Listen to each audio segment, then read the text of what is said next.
হলুদ বাটো মেহেন্দি বাটো গাথো ফুলের মালা, আসবে মামুনুল হাসবে ঝর্ণা হবে প্রেমের খেলা। 501 জিন্দাবাদ। সেই 501 501 সিনেমা তৈরির দরকার ভাবিয়ে মুসলিম খুশি। মামুনুল হকের কররা ফ্যান ফলোয়ার ছিল ধার্মিক মহিলা। তোমরা তোমরা এই সময় যা করছো তোমরা এবারে বালাই জানতাম। কারে কয় শেখ হাসিনা রে, উনি আবার ভক্ত ছিল। কয় কিন্তু পর্দাটা ফাঁস হয়ে গেছে গা। সেই 501 দেহ, হ্যাঁ, আওয়ামী লীগ পতনের কলেমার একটা অংশ। এটা হচ্ছে 501 বীজ বপন হয়েছে, বীজ। কত সুন্দর ব্যাখ্যা দিছে। কেন হোস্টেলের ভিতরে যাইয়া, হোস্টেল না তো হোটেল, কয় ডে হোস্টেল হোটেলও যাইয়া এই প্রথম বউ আমেনার নাম দিয়া দ্বিতীয় বউ জন্নারে কেড়ে লইয়া গেল। তুমি ব্যাখ্যাটা বুঝছো নি? তোমরা যতদিন কইছো কাবিনটা কই, কেন কাবিন নেই হেটারও ব্যাখ্যা দিছে। কেন প্রথম বউয়ের নাম দিয়া দ্বিতীয় বউ লইয়া গেছে, হ্যাঁ, কেন বিয়েটা গোপন রাখছে, এর অনেক কেন উত্তর দিছে। আর মামুনুল হক আজকে আমাদের হুজুর, আমাদের ইমাম যেই ঘোষণা দিছে, এই ঘোষণাটার উপরে মিষ্টি টিষ্টি তোমরা খাইবানি নাকি তোমাদের জ্বলবে? কি রাগ করলা? দর্শক, নারায়ণগঞ্জের অর্থাৎ মাওলানা মামুনুল হক ইমাম হিসাবে, মাওলানা হিসাবে যতটুকু পরিচিত, তার চেয়ে বেশি সারা বাংলাদেশের মানুষের কাছে পরিচিতি পেয়েছিলেন 501 নম্বর সেই নারায়ণগঞ্জের রয়্যাল রিসোর্টে ঝর্ণা কিনিয়া। সেখানে তিনি যেই অবকাশ যাপন করতে গেছিলেন, কবে?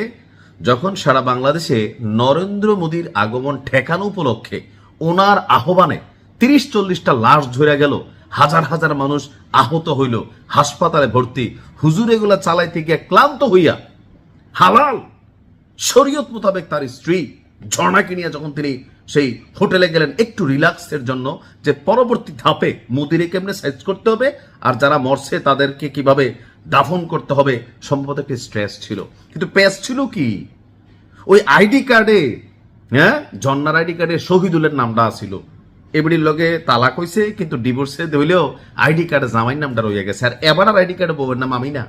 তো আমিনারে ঝর্ণা বানাইয়া উনি আসলে হোটেলে গেছিল আর কি। তো এ নিয়ে তিনি আজকে বিশাল এক বক্তব্য দিয়েছেন। বলছেন যে 501 নাম্বার কক্ষ আগামী দিনে দেখেন এখানে কি হইতে পারে। এটা হচ্ছে বিজয়ের প্রতীক। না, এটা তো নারায় তাকবীর আসবে না, নাকি জোশে চলে আসছিল, যাই হোক। এবং ভবিষ্যতে 501 নাম্বারের সেই দিন উদযাপিত হবে, যার কারণে মুসলিমের বউরা হলুদ মেহেন্দি গাঁথার জন্য, হ্যাঁ, বাটার জন্য প্রস্তুতি নিচ্ছে। কে গরিবরা 501-এ যাইতে পারো, ওইটা একটা মুভিও তৈরি হইতে পারে। কিভাবে 501 একটা সরকার পতনের সিস্টেম হয়ে গেল। আচ্ছা, তো তিনি তার ভেরিফাইড ফেসবুকে বলছেন যে এটা ছিল হাসিনা বিরোধী ফ্যাসিবাদী হাসিনার ব্যর্থ প্রজেক্ট এবং ওই ঘটনার মাধ্যমে তাকে রাজনৈতিকভাবে ধ্বংস করার চেষ্টা করা হয়েছিল। তবে এখানে একটা প্রশ্ন হচ্ছে, শেখ হাসিনা কি বলছিল যে তুমি ওই হোটেলে যাও আমেনার নাম দিয়ে ঝর্ণারে নিয়া? দেখেন, সরকারে না থাকলে কত কথা বলা যায়। এই মামুনুল হক কত সুন্দর কথা একসময় শেখ হাসিনার পক্ষে বঙ্গবন্ধুরে অলিয়া উলিয়া অর্থাৎ ইসলামের প্রবর্তক হিসেবে বাংলাদেশে যারা আসছেন, শেখ মুজিবুর রহমান সেই ফ্যামিলির অংশ, এরকম ডায়লগে কিন্তু মামুনুল হক সাহেব দিচ্ছেন। এখনো তো বদলাইতেও পারেন। তো তিনি বলছেন যে 2021 সালের 3 এপ্রিল তার স্ত্রী, দ্বিতীয় স্ত্রী জান্নাতারা ঝর্ণাকে নিয়ে নারায়ণগঞ্জের সেই রিসোর্ট অবস্থান করছিলেন। এখন আসেন ধাপে ধাপে বেশ কয়েকটা অ্যান্সারও তিনি দিয়েছেন। রিসোর্টে কেন অন্য নাম ব্যবহার করছিলেন? রিসোর্টে থাকা কাগজ কলম ডায়েরিতে লেখা হয়েছিল ঝর্ণার নাম আমেনা। তো তিনি বলছেন তার পরিচয়পত্রে প্রথম স্ত্রী আমেনা তাইয়েবার নাম ছিল। এখন বৌনিয়া হোটেলের আইডি কার্ড চাইছে। অন্যদিকে জান্নাতারার পরিচয়ে তার সাবেক স্বামী শহীদুল ইসলামের নাম ছিল। এ কারণে তারা আলোচনার ভিত্তিতে দুজনে কয়, একটা কাম করো, তুমি আমার আমেনা হইয়া যাও। তো জন্নাই কইছে ঠিক আছে, আপনি হুজুর মানুষ, যেটা কবেন এটে। তো উনি এরকম আমেনা হইয়া গেছিল, পরে আসলে ভেজাল লাগছে। তো ওই যে পরে ফোন কলে একটা ফোন কল যে ভাইরাল হলো, তিনি ওইখান থেকে ফোন দিলেন স্ত্রীরে, দেখো তুমি আবার এসবের ভিতরে অন্য কিছু মনে করো না।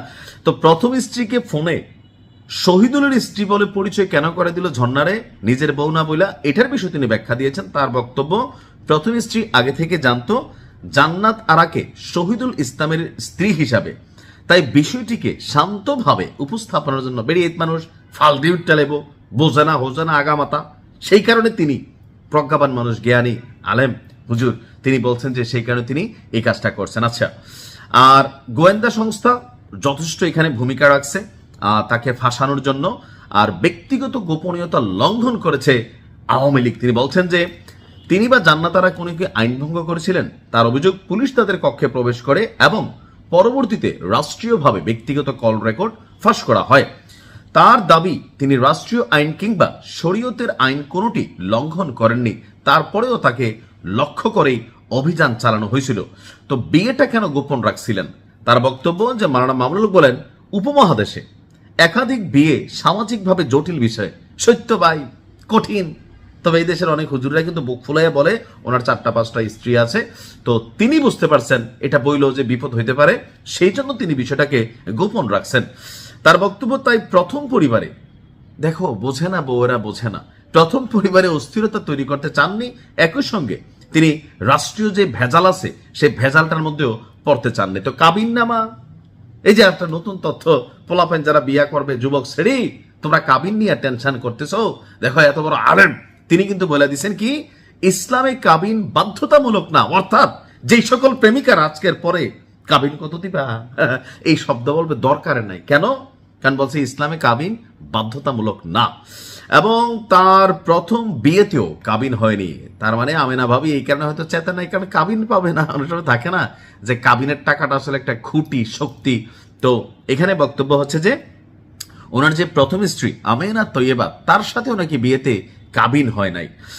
আর এই নিয়ে তার পরিবার বা আশেপাশের মানুষ জানতেন। তো এরপরে এবিডি কি বিয়া করে ছাইরা দিছে না দিছে একটা কামাই রুজির ব্যবস্থা করছে। মাশাল্লাহ, হুজুর বলছে যে বিয়ের পর জান্নাতারাকে একটি কোরআন শিক্ষা কেন্দ্রে ভর্তি করিয়ে দিয়েছিলেন এবং পরে তিনি সেলাই, নারীদের বিভিন্ন প্রশিক্ষণ কাজে যুক্ত হয়ে যান।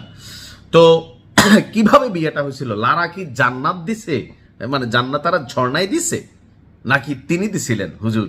তো তার বক্তব্য হচ্ছে যে বিবাহ বিচ্ছেদের পর ঝর্ণা তার সাথে যোগাযোগ করেন এবং এক পর্যায়ে তিনি তাকে বিয়ের প্রস্তাব দেন যে মামুনুল হক হুজুর, দেখেন আপনি আমাকে নিকাহ করতে পারেন, এই ধরনের একটা প্রস্তাব দিয়েছেন।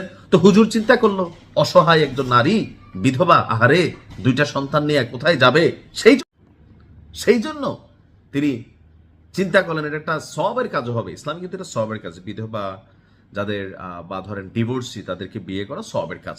তো এই বিষয়গুলোকে মাথায় রেখা তিনি করছেন। এমনকি তিনি আগে থেকেই জানাই দিয়েছেন যে ইসলাম ধর্ম অনুযায়ী দুইটা বউ থাকলে যে ইনসাফ করার বিষয়টা আছে, এই বিষয়টার যে বাধ্যবাধকতা তা তিনি পুরোপুরি বাস্তবায়ন করতে পারবেন না।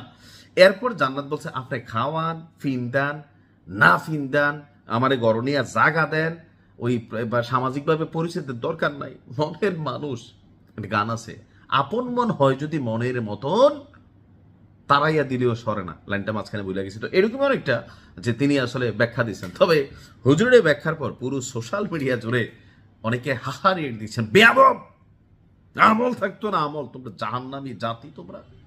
কত সুন্দর করে উনি বুঝাইছে, তোমরা হাহারিয়ে দিচ্ছ। হ্যাঁ, আবার কেউ বলছেন বাহ মারহাবা খুশ আমদিদ, আবার কেউ মুসলিম ভাইয়ের বউয়ের মতন হলুদ বাড়তেছে, মেহেন্দি বাড়তেছে, অর্থাৎ জাতি এটাকে সেলিব্রেশন করতেছে। বিকজ 501 নাম্বারটা খেয়াল রাখেন, যে কোনো হোটেলে আগামী দিনে আপনার নাম্বারটা হইতে পারে এক ইতিহাস। মামুনুল হক সাহেব সেটা দেখিয়ে দিয়েছেন। ভালো থাকুন, আসসালামু আলাইকুম।